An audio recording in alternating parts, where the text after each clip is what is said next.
نحمده ونصلي على رسوله الكريم اما بعد فاعوذ بالله من الشيطان الرجيم بسم الله الرحمن الرحيم ولولا ان ثبتناك لقد كدت تركن اليهم شيئا قليلا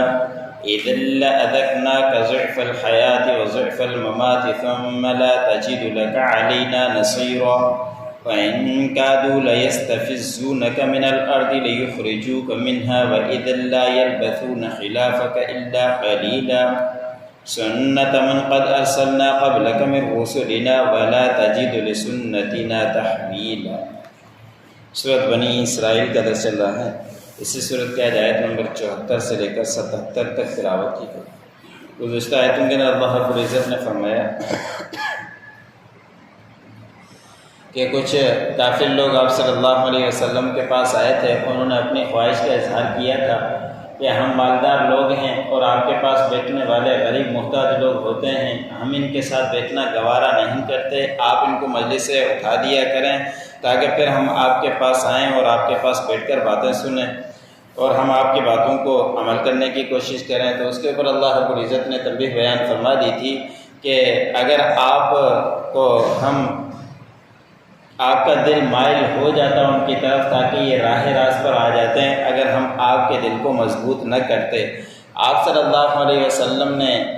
سوچا کہ یہ تھوڑا معمولی حضوری تو بتا رہے ہیں، اس طرح یہ راہ راست پر آ جائیں تو بہت ہی اچھی بات ہے۔ آپ صلی اللہ علیہ وسلم اسی طرح کرنا چاہتے تھے، لیکن آپ صلی اللہ علیہ وسلم کو منع کر دیا گیا کہ یہ ایمان لانا ہی نہیں چاہتے، یہ صرف اس طرح کے منصوبہ بندی ہی کرنا چاہتے ہیں، اس لیے ان کو آپ چھوڑ دیجئے۔ تو اللہ رب العزت نے فرمایا کہ اگر ہم آپ کو مضبوط نہ کرتے تو آپ ان کی طرف تھوڑے سے مائل ہو جاتے کہ یہ کسی طرح مجلس میں بیٹھیں اور میں غریبوں کو اٹھا دوں تاکہ یہ بات سنیں اور اس کے اوپر عمل کر لیں، لیکن اللہ نے فرمایا کہ ہم نے آپ کو مضبوط رکھا اور آپ ان کی طرف مائل نہیں ہوئے۔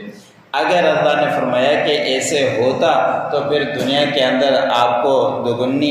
سزا ملتی اور قیامت کے دن بھی، وفات کے بعد بھی دوگنی سزا ملتی، پھر آپ ہمارے خلاف کوئی مددگار نہ پاتے۔ مفسرین نے لکھا ہے کہ یہ صرف مخاطب تو آپ صلی اللہ علیہ وسلم ہے، لیکن اب یہ سبق ہم تمام مسلمانوں کے لیے ہے کہ ہمیں کافروں کی طرف جھکنا نہیں چاہیے، ہمیں جس طرح کافر چاہیں ایسے ہمیں نہیں کرنا چاہیے، ہمیں جو اسلام نے طریقہ بتلایا اس کے اوپر ہی عمل کرنے چاہیے۔ معمولی سا فائدہ دے کر یا کوئی اور چیز دے کر ہمیں ان کافروں کی طرف متوجہ ہرگز نہیں ہونا چاہیے، ورنہ اللہ رب العزت نے تنبیہ بیان فرما دی کہ پھر دنیا کے اندر بھی تمہیں عذاب ملے گا اور قیامت کے دن بھی عذاب ملے گا، اس لیے ایسا ہرگز نہ کریں کہ کافروں کی طرف تم مائل ہو جاؤ۔ اور سخت تنبیہ اللہ رب العزت نے امام الانبیاء کے صدقے ہم تمام مسلمانوں کے لیے بھی کر دی۔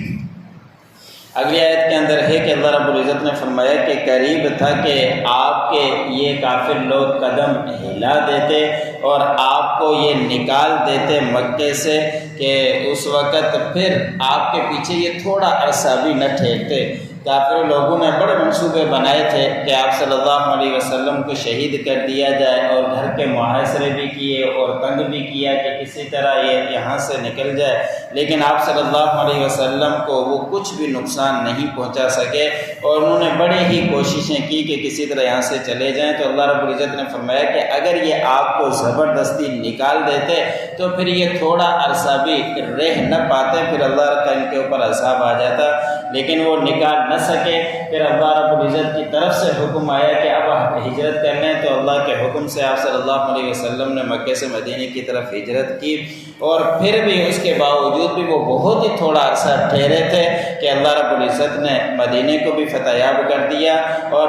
مکے کو بھی فتح یاب کر دیا، اور مکے سے پہلے ان کو سخت سزائیں پہنچی کہ آپ صلی اللہ علیہ وسلم مکے سے مدینے کی طرف ہجرت فرما گئے تو 1.5 سال کا عرصہ ہی گزرا تھا کہ غزوہ بدر پیش آیا، جس کے اندر 70 کٹر کافر قتل کر دیے گئے، جہنم رسید ہوئے، 70 کٹر کافر گرفتار ہوئے۔ ان کے لیے اتنی سخت سزا تھی کہ وہ تو اسلحے سے لیس تھے، سارے انتظام ان کے پاس تھے، مسلمانوں کے پاس کوئی ظاہری اسباب کے مدد کے نہیں تھے، لیکن اللہ رب العزت نے ان کو ایسی سخت سزا دی کہ 70 مارے گئے، 70 گرفتار ہوئے۔ تو اللہ رب العزت نے ایک سزا ان کو 1.5 سال کے اندر ہی چکھا دی کہ آپ صلی اللہ علیہ وسلم کو مکے دھوکے میں رہنے نہیں دے رہے تھے، اب یہ اتنی سخت سزا اب چکھو۔ اور کچھ لوگ ایسے تھے جو کہ منہ دکھانے کے قابل بھی نہیں تھے کافر لوگ، کہ ہم اتنی بڑی تعداد کے اندر گئے ہزاروں، اور وہ صرف بہت ہی چند تعداد تھی، لیکن ہمیں نقصان دے دیا انہوں نے۔ تو اللہ رب العزت نے فرمایا کہ آپ خود نکلے تھے، ان کو یہ سزا ملی، اگر یہ زبردستی نکالتے تو ان کو اور سخت سزا آتی، اس لیے کہ یہ ہمارا طریقہ رہا ہے۔ جس نبی کو بھی ہم نے بھیجا ہے، ہمارے رسولوں میں سے جس کو بھی بھیجا ہے، ان کو